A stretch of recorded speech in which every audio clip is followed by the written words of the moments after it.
আজকে গেলাম এক ভয়ানক বাড়িতে পেয়ারা পাড়তে, কিন্তু পেয়ারা পাড়তে গিয়ে যে এরকম হবে আমি সত্যি ভাবতে পারিনি। তো চলো কি হলো তোমাদের সাথে সেটাই শেয়ার করি। হ্যালো এভরিওয়ান, দেখো এই যে চাবি নিয়ে আমি এখন যাব হচ্ছে পেয়ারা পাড়তে। ওইদিকে একটা বাড়ি আছে, ওরা কেউ বাড়িতে নাই। চলো তোমাদের সাথে শেয়ার করবো। এই যে এদিকে আগে বড় তলা ছিল, এই বাড়িতে কেউ থাকে না।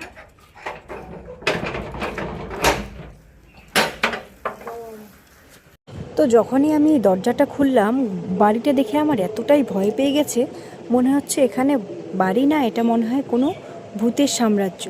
তো দেখো একদম বাড়িঘরের কি অবস্থা, একদম নোংরা হয়ে আছে।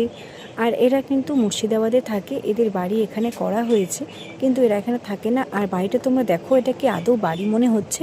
মনে হচ্ছে কোনো ফরেস্টে এসে গেছি আমি। এতটাই জঙ্গল, হয়তো ক্যামেরায় ভালো করে বোঝা যাচ্ছে না, কিন্তু অতিরিক্ত জঙ্গল ছিল আর এত ভয় লাগছিল। হয়তো পোকামাকড় থাকতে পারে, তাই জন্য আমরা একদমই ভয় পেয়ে গেছিলাম সবাই। আমাদের সাথে কিন্তু অনেক কিছু হয়েছে, কিন্তু আমরা সেই ভিডিও নিতে পারিনি। তো যাই হোক, চলো পেয়ারা পাড়তে এসেছি, পেয়ারা দেখি, তারপরে না হয় তোমাদের সাথে বাকিটা শেয়ার করব। আঙুর আছে, আঙুর। পেয়ারা একটাও তো নাই, ওই যে একটা আছে। কই?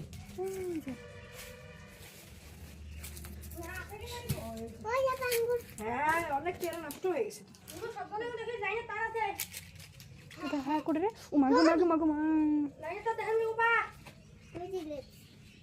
হ্যাঁ, একটা পেয়ারা কজন খাবো? দুইটা।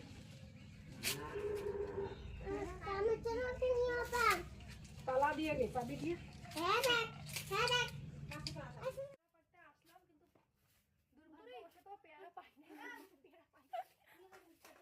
আমাদের ভাগ্য খারাপ, পেয়ারা পাই নাই। এইরকম জঙ্গল দেখেও আমরা আসলাম। কি একেবারে কি নোংরা হয়েছে বাড়িতে, কাটা একদম ভয়ানক জায়গা।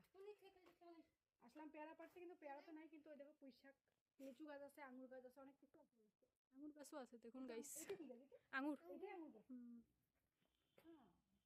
দেখো পেয়ারা খুঁজতে গিয়ে পেয়ারা তো পেলামই না, সাথে আঙুরও পেলাম না। এটা কি মানা যায় বলো? এটাই হচ্ছে আমাদের সাথে দুর্ঘটনা ঘটেছে, কি বলবো আর।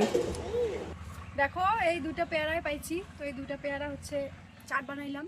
এখানে অনেক মানুষ আছে, কে যে খাবে আর কে যে খাবে না বুঝতে পারছি না। আগে আমি খাবো, তারপর বাকিরা। তো দেখো চাটটা কেমন হলো তোমাদেরকে, তোমরা অবশ্যই কমেন্টে জানিও। বৃষ্টি এসছে, তাইলে ভালো লাগলে। কি সুন্দর ওয়েদার আমাদের এদিকে আজকে। এদিকে দেখো, তখন থেকে আমরা এদিকে বসেছিলাম।